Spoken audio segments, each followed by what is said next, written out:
मजबूत है तो नीचे वाले आपका कुछ नहीं बिगाड़ सकते। 94.3 माय एफएम से मैं हूं आरजे कार्तिक। आज की कहानी आप ही में से किसी ने मुझे भेजी है और इसके राइटर कौन है तो मुझे नहीं मालूम, लेकिन जिस किसी ने भी लिखी है बड़ी कमाल लिखी है। वो लिखते हैं कि एक बार शाम में फल खरीदने के लिए मैं मंडी में गया। वहां देखा एक रेडी थी, उस पर फल थे, लेकिन उस रेडी पर फल वाला नहीं था। मुझे लगा कि वो व्यक्ति कहाँ गया, आसपास ढूंढा तो कोई दिखा नहीं। रेडी की छत पर एक छोटा सा बोर्ड टंगा था और उस बोर्ड पर लिखा था कि अगर आप जल्दी में तो आप फल तौल लें, आपके जो पैसे बनते हैं रेड कार्ड पास में रखा है, वो पैसे इस गत्ते के नीचे पास में रखा है, वहां पर रख दें और चले जाएं, क्योंकि मुझे बीच बीच में घर जाना पड़ता है। मेरी माँ बूढ़ी है, घर में कोई और देखभाल के लिए नहीं है, तो उन्हें खाना खिलाने के लिए, दवा देने के लिए, टॉयलेट कराने के लिए बार बार जाना पड़ता है। तो आप ऐसा कर लें। एक लाइन और नीचे लिखी थी कि अगर आपके पास में पैसे नहीं है तो आप मुफ्त में ले जाएं, आपको इजाजत है। कि पढ़ने के बाद में मुझे लगा कि ये कौन हो सकता है जिसने आज के जमाने में इतना विश्वास लोगों पर कर लिया। फिर भी मैंने आसपास देखा, कोई मिला नहीं था, तो मैंने प्राइस लिस्ट में से देखा भाई किसका कितना प्राइस था। 2 किलो एप्पल ले लिए, 1 डजन केले ले लिए। बंद थे, वो जो गत्ता रखा था वहां पर, उसके नीचे रखे तो वहां पर देखा पहले से पैसे भी रखे हुए थे। 100 रुपए का नोट था, 10-10 के, 20-20 के नोट रखे हुए थे, 50 के नोट थे। तो मुझे लगा कि हाँ भैया लोग जो हैं ये कर तो रहे। शाम में अपने घर आ गया, आकर के खाना वाना बनाया। खाना खा करके मैं घूमने के लिए फिर से निकला रात में। तो रेडी वाला मुझे दिख गया। वो एक व्यक्ति जो था धक्का लगाते उसको ले जा रहा था, कमजोर सा था, फटे पुराने कपड़े पहने हुए थे। मैंने आवाज दी तो उसने कहा फल नहीं है, आप कल आइएगा। तो मैंने कहा कि फल तो ले लिए, पैसे भी रख दिए थे गत्ते के नीचे, आपसे कुछ बात करना चाहता हूँ। उनको लेकर के मैं ढाबे पर गया। बोले खाना वाना खाओगे? बोले नहीं। तो हम दोनों ने एक चाय मंगा ली। चाय पर थोड़ी चर्चा चलने लगी तो मैंने नाम पूछा, फिर पूछा कि ये जो कहानी है आपकी बोर्ड वाली, आप ऐसे रख करके चले जाते हैं, रेडी छोड़ करके चले जाते हैं, आपको नहीं लगता कि आपका सामान, ये फल वल जो है चोरी हो जाएंगे, पैसे चोरी हो जाएंगे? तो उस व्यक्ति ने मुझे जो अपनी कहानी सुनाई वो जरा ध्यान से सुनिएगा। उसने कहा कि बाबू साहब, मेरी माँ पिछले 2-3 साल से बहुत बीमार रहती है। मेरे कोई बेटा बेटी नहीं है, मेरी बीवी भी अब इस दुनिया में नहीं है, तो इस दुनिया में मैं हूं और मेरी माँ है। तो मैंने एक दिन अपनी माँ से कहा, उनके पैर दबाते हुए, कि माँ आप मुझे बहुत बार बार कहती हैं कि भाई घर में रहा कर, तू चला जाता है तो जी घबराता है, मन नहीं लगता, लेकिन आप समझो कि मेरे पास में पैसा नहीं है। अगर मैं घर में रहूंगा तो पैसा कमाएगा कौन, आपकी देखभाल कैसे होगी?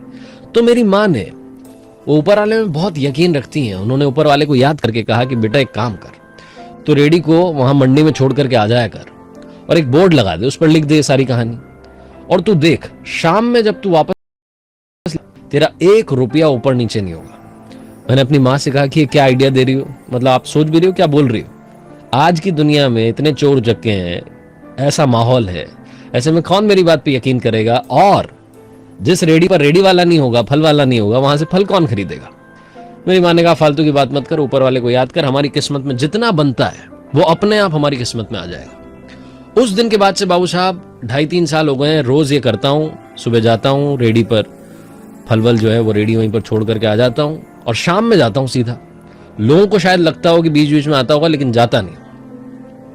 और आप यकीन नहीं करोगे, मतलब रोजाना 1 रुपया ऊपर नीचे नहीं होता, उल्टा रुपये ज्यादा मिलते हैं। कई बार लोग माँ के नाम पर कुछ और वहां पर ज्यादा रुपए रख जाते हैं। कई बार छोटे छोटे बच्चे माँ के लिए खाने पीने की चीजें रख जाते हैं। एक बार छोटी बच्ची पुलाव रख के चली गई, साथ में पर्ची रख के चली गई, ये आपकी मम्मी है। एक बार डॉक्टर साहब अपनी पर्ची रख के चले गए नंबर वाली, उस पर लिख गए कि आपकी मां अगर ज्यादा बीमार हो तो आप मुझे इस नंबर पर कॉल कर लीजिएगा। तब से सब कुछ वैसा ही चल रहा है। हमारी किस्मत में जितना है, मां के आशीर्वाद से, ऊपर वाले के आशीर्वाद से सब कुछ मिल रहा है। ये छोटी सी कहानी बहुत सारी बातें बताती है। सबसे बड़ी बात बताती है कि तेरे दर पर आने से पहले मैं बड़ा कमजोर होता हूं, अगर तेरी दहलीज को छूते ही मैं कुछ और होता हूं। अपने ऊपर यकीन रखें, अपने ऊपर वाले पर यकीन रखें। लाइफ में ऐसी कोई चीज नहीं है जो आपको नहीं मिलेगी। वक्त लग सकता है लेकिन देर है, अंधेर नहीं है।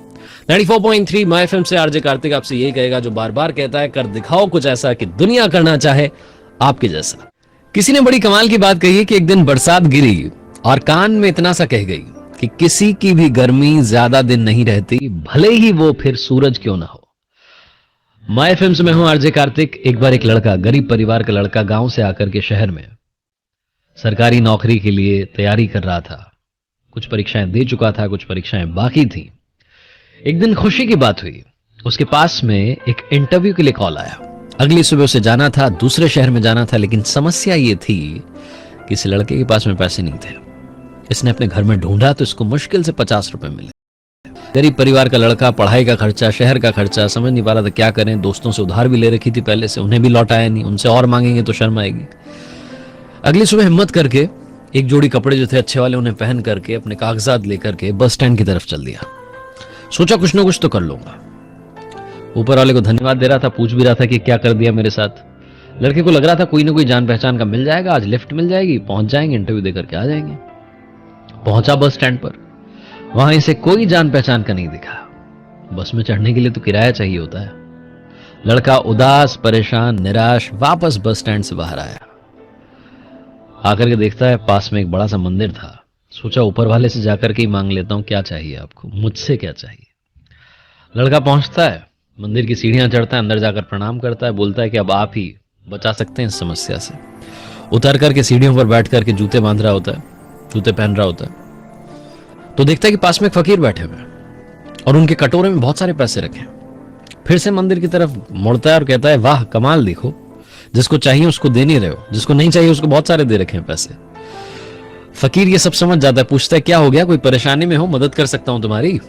तो लड़का कहता है, बाबा आप क्या मदद करोगे, आप तो खुद मांग करके कमा रहे हो। तो फकीर कहता है, नहीं मांग करके नहीं कमा रहा हूं, इस मंदिर में जो आता है वो इसलिए नहीं देकर के जा रहा है कि मैं मांग रहा हूं, वो इसलिए देकर के जा रहा है कि उसे पुण्य कमाना है। मैं तुम्हारी मदद कर सकता हूं, बात क्या है। लड़का बताता है कि इंटरव्यू देने के लिए जाना है, 500 रुपए लगभग चाहिए, कम से कम चाहिए। तो फकीर कहता है, मुझसे पैसे ले जाओ, मुझे ज्यादा जरूरत नहीं है, ना मोह है, मैं तो एक टाइम का खाना खाता हूं, बीमार हूं इसलिए कुछ दवाइयां चाहिए होती हैं, बाकी पैसा खुद जाकर के शाम में मंदिर की दान पेटी में डाल देता हूं। लड़का विश्वास कर लेता है फकीर की बात का, पैसे ले लेता है, बोलता है बाबा जब मेरे पास आ जाएंगे लौटाने के लिए जरूर आऊंगा। फकीर बोलता है कोई बात नहीं, यहीं बैठा हूं, कहीं और मेरा ठिकाना नहीं है। लड़का जाता है, इंटरव्यू देता है, लकीली उसका सिलेक्शन हो जाता है। खुश होकर के वो लड़का शाम में जब वापस अपने शहर आ रहा होता है तो सोच रहा होता है कि बाबा को धन्यवाद करूंगा, उन्हीं की वजह से आज चमत्कार हुआ है। पहुंचता है उस मंदिर के पास तो देखता है कि वहां सीन बदल चुका है। वहां भीड़ जमा थी, लोग ही लोग इकट्ठे। उनसे पूछता है क्या हो गया, तो एक बंदा कहता है एक फकीर की मौत हो गई। भीड़ को छांट करके आगे पहुंचता है तो वही बाबा जिन्होंने मदद की थी वो मरे हुए पड़े थे। एक व्यक्ति कहता है आज इन्होंने दवाई नहीं ली, शायद पैसे नहीं रहे होंगे इसलिए चले गए। लड़का कहता है वाह ऊपर वाले, एक इंसान किसी जिंदगी बनाने के लिए खुद की जिंदगी दांव पर लगाकर चला गया। समझ नहीं पाता है क्या करे, भौचक्का रह जाता है। भीड़ में से एक और इंसान की आवाज आती है, भिखारी था मर गया, अच्छा हुआ, वैसे भी किसी काम के नहीं होते। ये छोटी सी कहानी हमें दो बातें सिखाती है। पहली बात, हमेशा दूसरों पर विश्वास करो, उनकी मदद करो, क्योंकि हम जब मदद करेंगे तभी एक दूसरे की मदद करते हुए आगे बढ़ पाएंगे। और दूसरी बात, भरोसा रखो, जब आपको लगता है कि लाइफ में कुछ नहीं हो सकता तब कहीं ना कहीं से आपको मदद जरूर मिलेगी। ऊपर वाला आपको भी नहीं मालूम आपको कब किसी का